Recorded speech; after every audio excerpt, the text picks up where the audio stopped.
What's up, everybody? Welcome back to another video. You already know who it is. Why am I so close? I don't gotta say who it is. We're gonna just get to the chit chat and just go straight to the video. If you like this video, you know what to do. Like, comment, subscribe. Let's go. Let's see what this video is about. Invisible Sesame.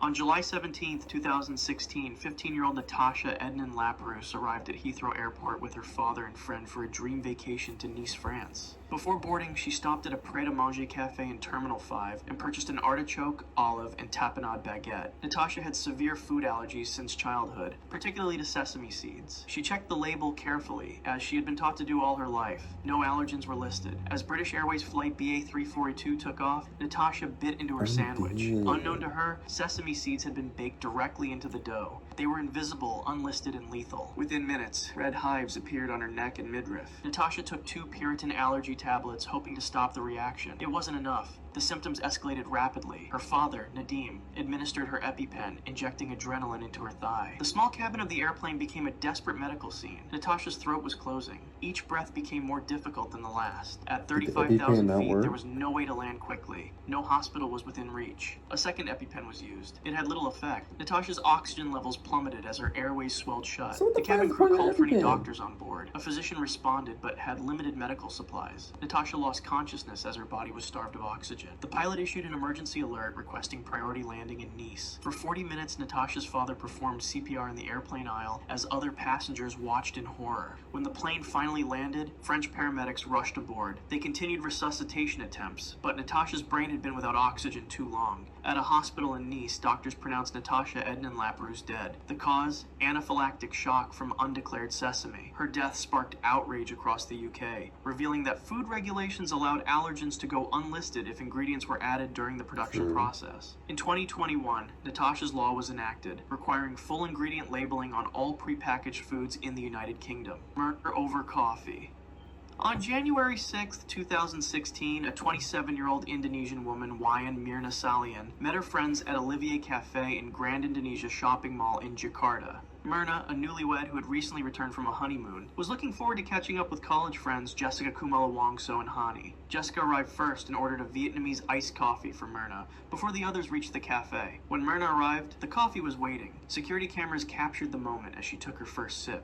Immediately, Myrna commented on the bitter taste. Within seconds, her body stiffened. She began to convulse violently, foam spilling from her mouth. Her eyes rolled back as she slumped in her chair. Staff rushed over as Myrna fell to the floor, her body now racked with seizures. Bystanders attempted to help as Hani screamed for someone to call an ambulance. Witnesses later recalled Jessica remaining oddly calm while chaos unfolded around her. Cyanide works with brutal efficiency in the human body. It blocks cells from using oxygen, essentially suffocating every organ simultaneously. The brain, which requires constant oxygen, shuts down first. Death can occur within minutes. Paramedics arrived and found Myrna unresponsive, her pulse weak and irregular. They rushed her to Abdi Walio Hospital, where doctors fought to save her, but the poison had already caused irreversible damage. At 4:45 p.m., just under an hour after that first sip, Wayan Mirna Salian was pronounced dead. Police analysis found 298 milligrams of cyanide in the coffee, enough to kill several adults. Goddamn. Investigators discovered Jessica had harbored a grudge against Myrna for criticizing her previous relationship. CCTV footage showed Jessica placing 3 shopping bags to block the cafe's security camera view of the table where Myrna's coffee waited. In October 2016, after a televised trial that captivated Indonesia, Jessica Kumala Wongso was convicted of premeditated murder and sentenced to 20 years in prison. Birthday dinner that ended in silence. On September 13, 2021, Chris Russ celebrated his 57th birthday at an upscale steakhouse in Atlanta, Georgia. He was surrounded by friends and family, enjoying the evening he had looked forward to for weeks. Chris ordered his favorite, a thick-cut bison steak, rare. The restaurant was known for its generous portions and quality meat. The meal was going well, conversation flowed, glasses clinked in toast to another year of life. Then, mid-sentence, Chris stopped talking. His hand moved to his throat, the universal sign of choking. At first, those around him thought he might be coughing. Seconds later, his face began to turn red. A friend at the table realized what was happening and asked, "Are you choking?" Chris couldn't speak. He couldn't breathe. A piece of bison steak, roughly the size of a golf ball, had become lodged in his windpipe, creating a complete blockage. One of his dinner companions immediately attempted the Heimlich maneuver. The abdominal thrust failed to dislodge the meat. Chris's face changed from red to purple as oxygen deprivation set in. A restaurant staff member trained in first aid tried next, also without success. Within 4 minutes without oxygen, brain cells begin to die. By the time paramedics arrived 6 minutes after the first signs of distress, Chris had collapsed and lost consciousness. They used specialized equipment to extract the meat, but the blockage had been in place too long. Chris was rushed to Grady Memorial Hospital in critical condition. Scans revealed severe hypoxic brain injury, damage caused by lack of oxygen. For 3 days, he remained on life support while his family maintained vigil. The birthday celebration that should have marked another year of life instead marked its end. On September 16th, doctors confirmed Chris Russ had no meaningful brain activity. His family made the painful decision to remove life support. What began as a simple bite of food had ended a life in less than a week. The medical examiner listed the cause of death as complications of asphyxia due to choking on food. Jelly that killed. On November 10th, 2018, 67-year-old Edward Eddie Casson was admitted to Royal Bolton Hospital in England. He had a complex medical history including dysphagia, difficulty swallowing, and had previously suffered a stroke that further compromised his ability to safely consume certain foods. His medical notes clearly specified that he required a carefully textured diet and that jelly, a seemingly innocent dessert, posed a particular danger to him. 3 days after admission, a healthcare assistant served Eddie raspberry jelly for dessert. His medical chart, with its clear warnings about swallowing risk, had been overlooked. The jelly's unique texture, solid enough to hold shape but melting to liquid, made it especially dangerous for someone with Eddie's condition. Minutes after consuming the jelly, Eddie began to choke. The gelatinous substance slipped past his airway protection reflexes and entered his lungs, a process called aspiration. Unlike choking, which causes immediate symptoms, aspiration can initially seem less severe while setting a deadly process in motion. By the next morning, Eddie developed a fever of 38.5 degrees Celsius. His breathing became labored, with an elevated respiratory rate of 26 breaths per minute. X-rays revealed the beginnings of aspiration pneumonia, an infection caused when food particles introduce bacteria into the lungs. Despite being started on intravenous antibiotics, Eddie's condition deteriorated rapidly. Aspiration pneumonia is particularly dangerous because the foreign material creates an ideal breeding ground for bacteria. The body's immune response triggers inflammation, which floods the lungs with fluid, making oxygen exchange increasingly difficult. Within 48 hours, Eddie required supplemental oxygen as his blood oxygen levels dropped to 88%. Well below the normal range of 95-100%. On November 15th, 5 days after the jelly was served, Eddie Casson suffered respiratory failure. His lungs could no longer deliver sufficient oxygen to his organs. At 3:47 p.m., he was pronounced dead. A subsequent coroner's inquest ruled that his death was contributed to by neglect, finding that hospital staff had failed to follow clearly documented dietary restrictions. A spoonful of jelly, meant to provide comfort, had instead delivered a death sentence. Killed him. The lung that mushroom ate.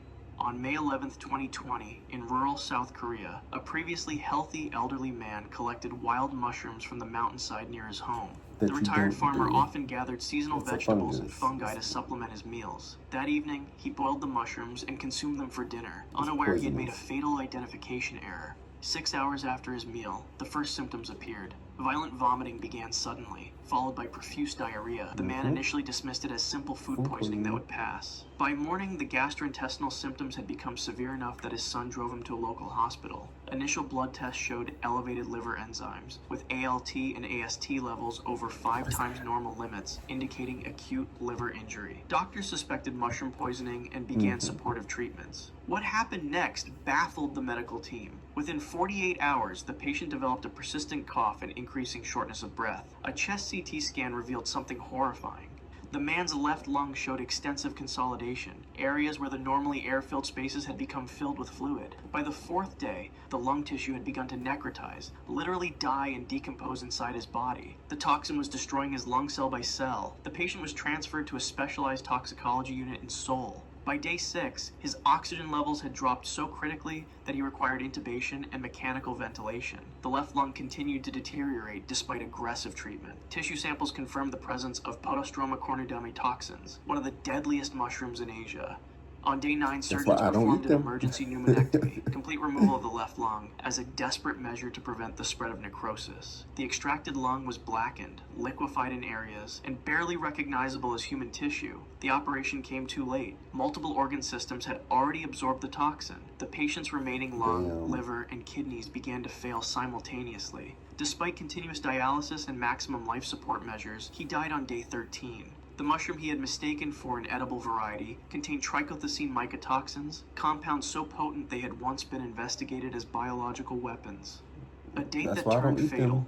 On May I don't eat 7, mushrooms at all. 2019, 23-year-old Allison Pickering agreed to a first date with a classmate at a trendy seafood restaurant in Boston. The senior at Boston University was just 3 days away from graduation, eagerly Ew. anticipating the environmental science career she had spent years preparing for. Allison had lived with a severe peanut allergy since childhood and always carried 2 EpiPens in her purse. When ordering, she did what she had done hundreds of times before, informed the server about her peanut allergy. She selected the mahi mahi, a dish she had safely enjoyed at the same restaurant twice before. Unknown to Allison, the restaurant had recently updated their menu. The fish now came with a peanut-based sauce not mentioned in the description.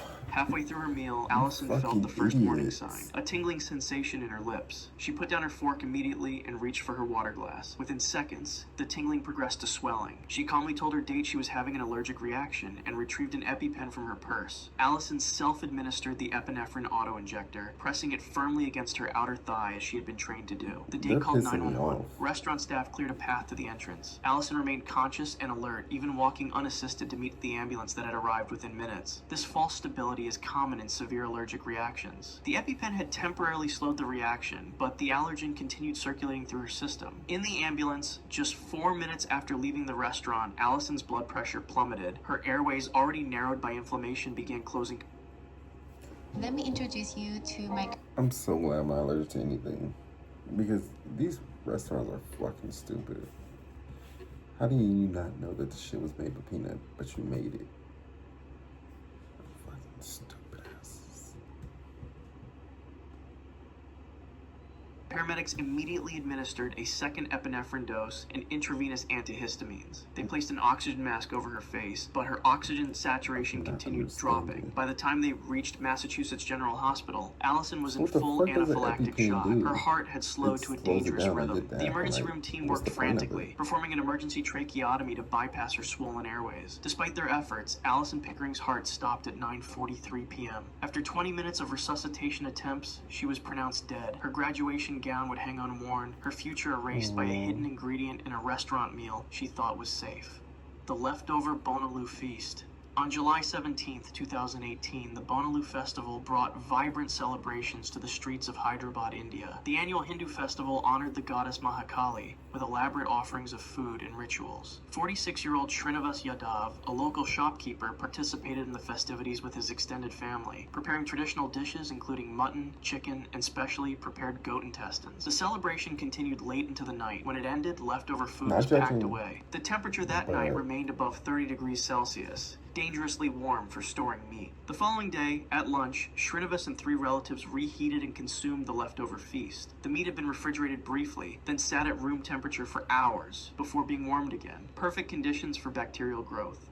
Just 4 hours later, Srinivas experienced severe abdominal cramps. The pain came in waves, doubling him over. Soon after, violent vomiting began, followed by profuse Just him? watery diarrhea. His relatives, 2 brothers-in-law and a nephew, developed similar symptoms. By evening, all 4 men were severely dehydrated. Srinivas's condition deteriorated faster than the others. His vomiting became tinged with blood. 'Cause he His was skin turned older. cold and clammy as his blood pressure dropped. Family members rushed all 4 men to Gandhi Hospital around midnight, with Srinivas barely conscious upon arrival. Medical tests revealed Bacillus cereus food poisoning, a particularly aggressive form that produces 2 distinct toxins. One causes vomiting by directly attacking the stomach lining. The other produces a toxin that remains stable even through reheating and triggers dangerous intestinal inflammation. By morning, Srinivas had lost over 12% of his body's fluid volume. His kidneys began to fail as they struggled to process the bacterial toxins. His heart rate climbed to 160 beats per minute God as his body damn. fought to maintain blood pressure. Despite aggressive IV fluid replacement and antibiotics, his organs continued shutting down one by one. At 6:17 the next morning, less than 18 hours after consuming the meal, Srinivas Yadav went into cardiac arrest. Resuscitation attempts So is he the failed. only The one other that 3 died? men survived after several days of intensive treatment. Health officials later confirmed that improper storage between serving and reheating had allowed bacteria to multiply to lethal levels in the festival food. If you want to see more videos like this, click the video on screen. But how is he the only one? It's because he was older. His body wasn't. Yeah.